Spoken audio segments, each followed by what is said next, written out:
श्री कृष्णा। आप सबका मेरे YouTube चैनल पर हार्दिक स्वागत है।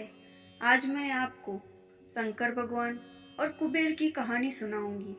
आज की कहानी देवों के देव महादेव भगवान शंकर के बारे में है, या यूं कहे कि भगवान शंकर और उनके भक्त कुबेर के बारे में है।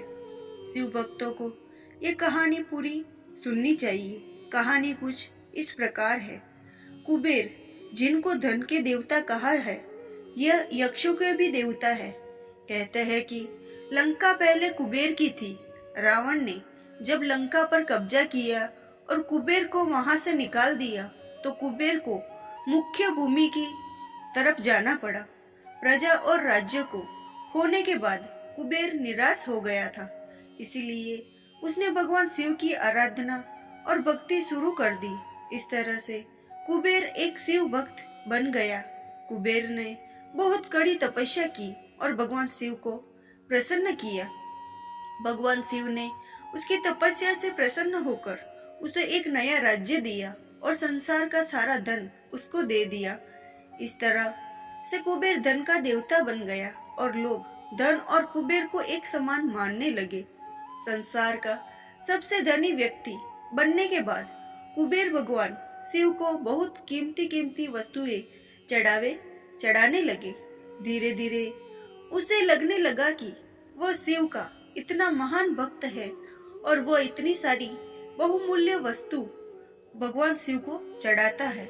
लेकिन सत्य तो यही था, भगवान शिव ने कभी भी उसकी चढ़ाई विभूति के अलावा किसी और वस्तुओं को छुआ तक नहीं था। कुबेर, जो यह मानने लगा था कि वह अब भगवान के लिए कुछ भी कर सकता है और उन्हें जो चाहिए वह दिलवा सकता है। कुबेर एक बार भगवान शिव के यहाँ पहुंचा और उनसे कहा, मैं आपके लिए कुछ करना चाहता हूँ, आप मुझे बताइए मैं आपके लिए क्या कर सकता हूँ। भगवान शिव ने कहा, तुम मेरे लिए कुछ नहीं कर सकते, क्योंकि कुछ करने के लिए मेरी कोई आवश्यकता है ही नहीं। लेकिन कुबेर शिवजी से बहुत आग्रह करने लगा कि वह उनके लिए कुछ करना चाहता है। दरअसल यह कुबेर का अहंकार बोल रहा था। भगवान शिव ने अपने भक्त को सही मार्ग पर लाने के लिए एक लीला रची। शिवजी ने कहा, देखो कुबेर, मुझे तो कुछ भी नहीं चाहिए। अगर तुम करना ही चाहते हो तो वो जो बालक है, भगवान शिव ने गणेश जी की तरफ उंगली दिखाते हुए कहा, वह हमेशा भूखा रहता है। उसे एक दिन अच्छे से पेट भरकर खाना खिला दो, बस इतना मेरे लिए काफी होगा। कुबेर ने मन ही मन सोचा कि भगवान ने मुझसे ऐसा भी मांगा तो क्या एक बच्चे को खाना खिलाने का। बस ये सोचकर कुबेर गणेश जी को अपने साथ भोजन कराने के लिए ले गया। शुरू में कुबेर ने अपने कुछ रसोइयों द्वारा खाना बनाकर गणेश जी को स्वादिष्ट आना परोसा, लेकिन उसने देखा कि गणेश जी खाते ही जा रहे, तो उसने कहीं सैकड़ों रसोइयों को बुलाकर प्रचुर मात्रा में खाना बनाना शुरू रखा। एक तरफ खाना बनता जा रहा था और एक तरफ गणेश जी उसे खाते जा रहे थे। गणेश जी को इतना खाते देख कुबेर की चिंता बढ़ने लगी। कुबेर ने गणपति से कहा, गणेश जी आप रुक जाइए, इतना ज्यादा खाएंगे तो आपका पेट फट जाएगा। गणेश जी ने मुस्कुराते हुए कुबेर से कहा, आप मेरी चिंता मत कीजिए, आप अपना वचन पूरा कीजिए, मुझे भूख लगी है, मुझे खाना खिलाइए।